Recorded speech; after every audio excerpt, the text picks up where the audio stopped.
Welcome to our channel. आज हम देखने वाले हैं जनरल साइंस में फिजिक्स के मोस्ट इंपॉर्टेंट एमसीक्यू। एक बात याद रखना, जितने भी स्टूडेंट आगे चल के रेलवे ग्रुप डी के एग्जाम देने वाले हैं 25 नंबर का जो है जनरल साइंस का आपको जो है क्वेश्चन बनने वाला है। इस वजह से जो है ये पूरा हमने सीरीज लाया है। अगर पार्ट 1 से लेकर पार्ट 6 का आपने फिजिक्स का एमसीक्यूज नहीं देखा है तो जरूर देख लेना, और खास करके इसे जो है रेलवे ग्रुप डी के लिए ही बनाया गया। और कैसे देख सकते हैं तो जनरल साइंस का जो प्लेलिस्ट है उसका लिंक डिस्क्रिप्शन बॉक्स में दे दिया गया है। नीचे डिस्क्रिप्शन बॉक्स में जनरल साइंस का जो प्लेलिस्ट है for railway group D, RRC group D, उसका जो है डिस्क्रिप्शन बॉक्स में लिंक दे दिया गया, उसमें क्लिक करना है।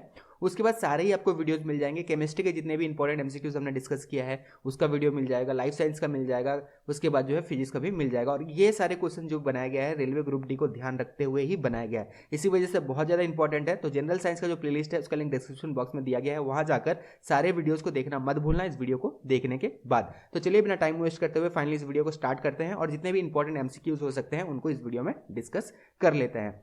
The rating for a fuse used in a house hold electric circuit is provided on the basis of. तो यहाँ पे जो है सबसे ज़्यादा गलती करते हैं स्टूडेंट, यहाँ पे जो इसका आंसर देके आते हैं ये देके आते हैं वोल्टेज, लेकिन इसका जो सही आंसर है ये है करंट। बेसिकली फ्यूज जो यूज होता है हाउस होल्ड इलेक्ट्रिक सर्किट में, जो फ्यूज यूज होता है ये बेसिकली ओवर करंट प्रोटेक्शन से जो है ये बचाता है।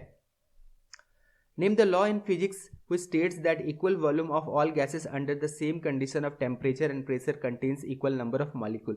तो ये बेसिकली कौन सा लॉ है? तो ये जो है बेसिकली एवोगाड्रो लॉ का ये डेफिनेशन है। तो कुछ जो है लॉज, इंपॉर्टेंट लॉज, इनको जानना बहुत ज़्यादा जरूरी है। जैसे हमने पिछले वीडियो में भी डिस्कस किया था पार्ट 6 में, जहाँ पे जूल्स लॉ को हमने डिस्कस किया था, ठीक है। उसके बाद आर्किमिडीज प्रिंसिपल को डिस्कस किया था। तो इस तरह के लॉज जो है इंपॉर्टेंट, इनको जानना बहुत ज़्यादा जरूरी है, खास करके इनका डेफिनेशन याद रखना, क्योंकि डायरेक्टली यहाँ से जो है सवाल बिल्कुल बनते हैं। Weber per second is equivalent to. अब वेबर जो है ये किसका ऐसा यूनिट है? वेबर अगर हम देखें तो ये मैग्नेटिक फ्लक्स का जो है ऐसा यूनिट है, लेकिन वेबर पर सेकंड ये इक्विवेलेंट किसका होता है? ये होता है वोल्ट पर सेकंड का, ठीक है। ये ध्यान रखना, यहाँ पे जो है 1 volt per second is equivalent to 1 weber per second. तो यहाँ पे ऑप्शन इतना ज़्यादा करेक्ट नहीं है क्योंकि वोल्ट नहीं होगा, यहाँ पे वोल्ट पर सेकंड जो है ये यहाँ पे ये जो है ये सही आंसर होगा। तो weber per second is equivalent two volt per second, ये बेसिकली होता है।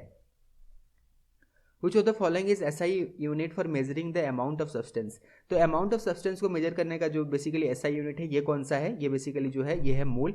ये क्वेश्चन जो है काफ़ी बार जो है ये रिपीट हुआ है, इसीलिए हमने भी यहाँ पे कवर अप किया है। तो बिल्कुल ध्यान रखना, ये क्वेश्चन जो है मोस्ट रिपीटेड क्वेश्चन में से एक है।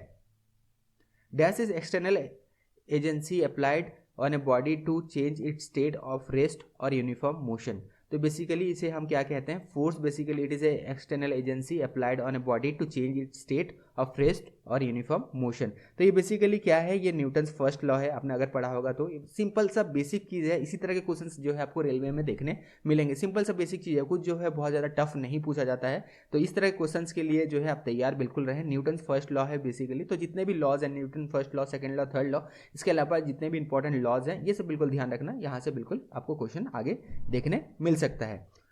Which of the following is characteristic of conservative force? तो कंजर्वेटिव फोर्स जो होते हैं ये कंप्लीटली जो है रिकवरेबल होते हैं, इस वजह से जो है इन्हें कंजर्वेटिव फोर्स कहा जाता है। फॉर एग्जांपल मैग्नेटिक फोर्स जो है ये एक कंजर्वेटिव फोर्स है, और भी एग्जांपल हैं जैसे ग्रेविटेशनल फोर्स भी एक कंजर्वेटिव फोर्स है। तो इसका जो सही आंसर है ये है option number 2, work done by it is completely recoverable. तो ये जो है ये सही आंसर यहाँ पे है। अब एक क्वेश्चन आपके लिए भी है, एक सही जवाब बिल्कुल अगर आपको पता है तो उसका सही जवाब जरूर कमेंट बॉक्स में देने की कोशिश करना। कुछ एग्जांपल जरूर कमेंट बॉक्स में बताना, नॉन कंजर्वेटिव फोर्स का जो है कुछ एग्जांपल जरूर आपको कमेंट बॉक्स में बताना है अगर आपको पता है तो, क्योंकि ये सारे सवाल बिल्कुल एग्जाम में बन सकते हैं। ये fuse protect an electric circuit from. तो बेसिकली अभी हमने फ्यूज के रिलेटेड पहले ही क्वेश्चन में डिस्कस किया था। फ्यूज बेसिकली क्या करता है? ओवर करंट जो है इससे प्रोटेक्शन प्रोवाइड करता है। तो फ्यूज जो है इसे अगर हम देखें कि इलेक्ट्रिक सर्किट में जो है ओवरलोडिंग से बचने के लिए भी लगाया जाता है। तो इसका जो सही आंसर है ये है ऑप्शन नंबर 3, ओवरलोडिंग। तो ये fuse protect an electric circuit from overloading. अब एक इंपॉर्टेंट बात डिस्कस करते हैं, उसके बाद वीडियो के साथ कंटिन्यू करेंगे। तो जनरल साइंस के तो हम वीडियोस बहुत सारे बना रहे हैं, आपके लिए बहुत सारे लगातार वीडियोस ला रहे हैं। तो जनरल साइंस में तो कोई दिक्कत आपको एग्जाम में नहीं होने वाला है, लेकिन करंट अफेयर 2021 का बुकलेट हमने लॉन्च किया है आपके लिए, ताकि करंट अफेयर में आपको कोई दिक्कत ना हो। बहुत सारे क्वेश्चन जो है पूछे जाएंगे रेलवे ग्रुप डी में करंट अफेयर से, किस तरह अरेंज किया गया है सबसे पहले देख लेना है। उसके बाद जो है हम आपको बताएंगे कि इसे लेना कैसे है। सबसे पहले जितने भी अवार्ड्स एंड ऑनर्स 2021 में दिए गए हैं उनका एक सेक्शन बनाया गया है और उनको एक सेक्शन में रखा गया है। इंडेक्स, इंडिया का जो अलग अलग रैंकिंग है अलग अलग इंडेक्स में, इसके ऊपर हमने जो है अलग से जो है बना दिया है। तो इंडेक्स 2021 सारे रैंकिंग आपको एक जगह में मिल जाएंगे।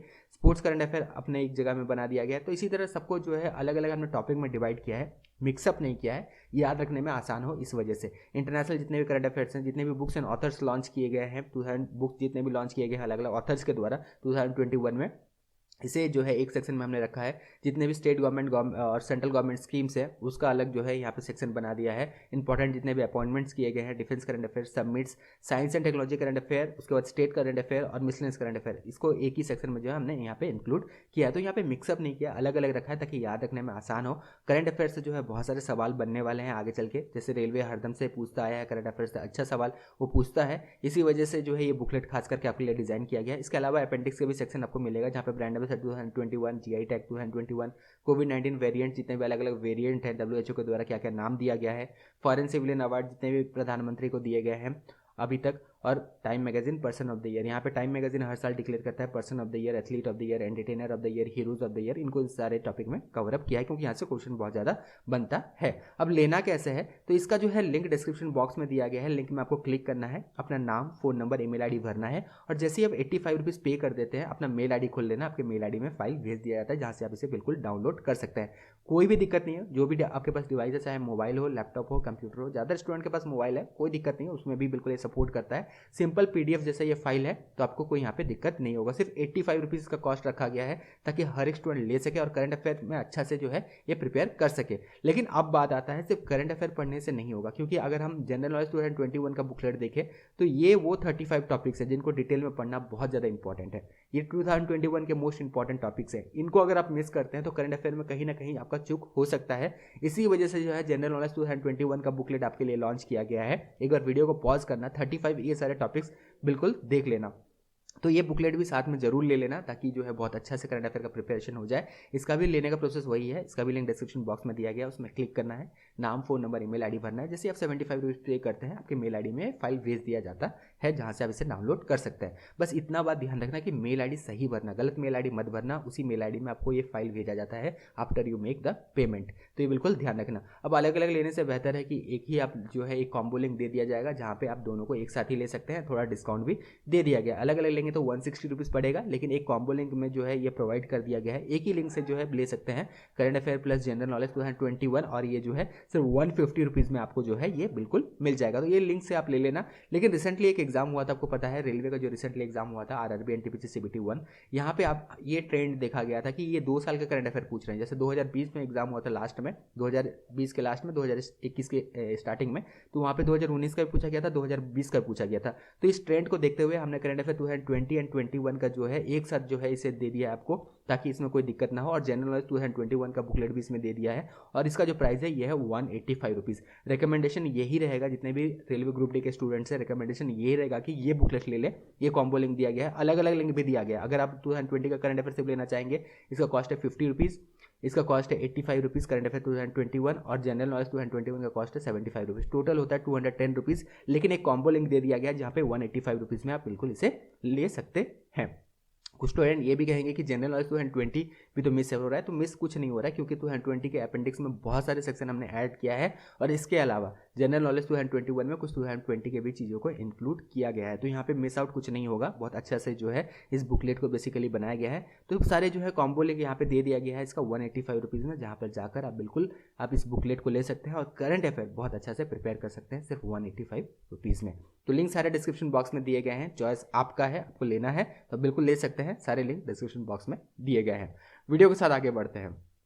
For a wavelength divided by time period is equal to, तो हमने एक रिसेंटली जो है फिजिक्स में एक न्यूमेरिकल वीडियो भी बनाया था, बहुत सारे स्टूडेंट ने नहीं देखा है। जितने भी इंपॉर्टेंट न्यूमेरिकल्स हो सकते हैं जो कि पूछे जाएंगे, उसके रिलेटेड एक जो है कंप्लीटली एक अच्छा से जो है वीडियो बना दिया गया। तो ये भी वीडियो आपको जनरल साइंस के प्लेलिस्ट में ही मिलेगा, उसे भी चेक करना मत भूलना, उसका भी लिंक डिस्क्रिप्शन बॉक्स में दिया गया है। तो वहाँ पर हमने डिस्कस किया था। तो इस तरह के भी क्वेश्चन कभी कभी बन जाता है, तो इसे भी हम थोड़ा सा डिस्कस कर लेते हैं। बेसिकली ये क्या होता है, बेसिकली इसे जो कहा जाता है ये वेव वेलोसिटीज का जो है सही आंसर है, या जो है स्पीड ऑफ वेव जो है इसका सही आंसर है। तो वेवलेंथ डिवाइडेड बाय अगर हम देखें टाइम पीरियड, तो इसे कहा जाता है वेव वेलोसिटी, या स्पीड ऑफ वेव जो है इसे कहा जाता है। तो ये बिल्कुल ध्यान रखना, वेव वेलोसिटी से कहा जाता है या फिर स्पीड ऑफ वेव जो है ये कहा जाता है। तो वेवलेंथ डिवाइडेड बाय टाइम क्या होता है, ये होता है वेव वेलोसिटी और speed of the wave. Torr is a unit of, तो टॉर जो है बेसिकली किसका यूनिट है, तो टॉर जो है ये प्रेशर का जो है ये यूनिट है। अब एक क्वेश्चन ये भी बनता है 1 टॉर इक्वल्स टू कितना पास्कल होता है। आपको पता है कि पास्कल जो है ये ऐसा ही यूनिट है प्रेशर का, तो 1 टॉर इक्वल्स टू जो है ये कितना होता है, ये भी बहुत बार जो है ये क्वेश्चन बिल्कुल बना है। तो 1 टॉर अगर हम देखें तो ये होता है इक्वल्स टू 133.32 पास्कल, ये बेसिकली होता है। ये बिल्कुल नोट डाउन कर लें, 133.32 पास्कल ये होता है। ठीक है, ये क्वेश्चन भी बहुत बार बना है, तो इसको साथ में ही हमने यहाँ पे डिस्कस कर लिया ताकि आपको एग्जाम में अगर क्वेश्चन बने तो कोई दिक्कत ना हो। If two forces act on a object from opposite direction then the magnitude of net force acting on it is dash of magnitude of two forces. मान लीजिए एक यहाँ पे जो है एक आयरन मेटल है, यहाँ से एक इंसान खींच रहा है इसे और यहाँ से एक इंसान खींच रहा है, तो ये किसके तरफ जाएगा ये बेसिकली डिसाइड करता है कि कौन सा फोर्स जो है ज़्यादा लग रहा है। तो दोनों फोर्स के बीच में अगर हम देखें तो यहाँ पे सेपरेट करना पड़ेगा। मान लीजिए ये 10 न्यूटन का फोर्स लगाता है, ये 5 न्यूटन का लगाता है, तो ऑब्वियसली है कि ये जो मेटल ब्लॉक है इसके तरफ ही जाएगा क्योंकि ये 10 न्यूटन का फोर्स लगा रहा है। यहाँ पे 5 न्यूटन ज़्यादा लगाया जा रहा है, 10 न्यूटन माइनस 5 न्यूटन करेंगे तो ये जो है टोटल कितना होगा, ये हो जाएगा 5 न्यूटन। तो 5 न्यूटन ये ज़्यादा लगा रहा है, तो यहाँ पे क्या कर रहे हैं हम, डिफरेंस यहाँ इसका निकालते हैं। ठीक है, तो इसका जो सही आंसर होगा ये होगा ऑप्शन नंबर 4 डिफरेंस। ठीक है, if two forces act on an object from opposite direction then the magnitude of net force acting on it is difference of magnitude of two forces. तो यहाँ पे दोनों फोर्सेस के जो है डिफरेंस हम निकालते हैं, तो ऑब्वियसली है इस तरफ जो है अगर हम देखें तो जो है 5 न्यूटन ज़्यादा फोर्स लगाया जा रहा है, तो ये मेटल ब्लॉक जो है इस तरफ ये मूव करेगा। आगे बढ़ते हैं, which of the following type of mirrors so lateral inversion of light. तो इसका जो सही आंसर है, पहले आंसर देख लेते हैं। इसका जो सही आंसर है ये है प्लेन मिरर। अब एक एग्जांपल से आपको समझाते हैं बेसिकली ये क्या होता है, उसके बाद जो है यहाँ पे लैटरल इन्वर्जन का जो है यहाँ पे थोड़ा सा डेफिनेशन भी देखेंगे तो आपको अच्छा से यहाँ पे समझ में आ जाएगा।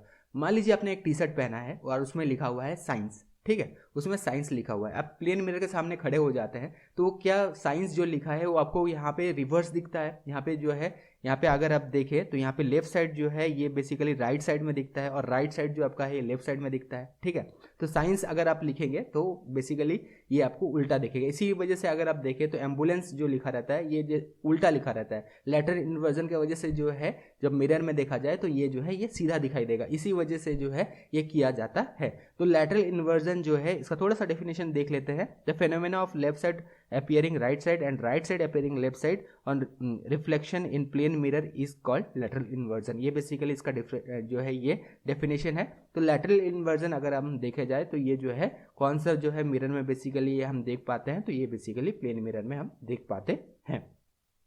Friction depend on smoothness of surface, the force on friction always dash the applied forces. तो इसका जो सही आंसर है आपको देना है। जैसे हम हर बार कहते हैं कि एक क्वेश्चन हम आपके लिए छोड़ देंगे, तो इस क्वेश्चन का सही जवाब आपको जो है देना है। एकदम आपको क्वेश्चन अच्छे से पढ़ना है और इसका जो है ये चारों ऑप्शन से जो सही ऑप्शन है वो उसको आपको चूज करना है और कमेंट बॉक्स में हमें बताना है। हर बार की तरह ये क्वेश्चन आपके लिए है, इसका सही जवाब आपको कमेंट बॉक्स में देना है। Which law explains about the tides due to moon and the sun? तो इसका जो सही आंसर है ये है लॉ ऑफ ग्रेविटेशन।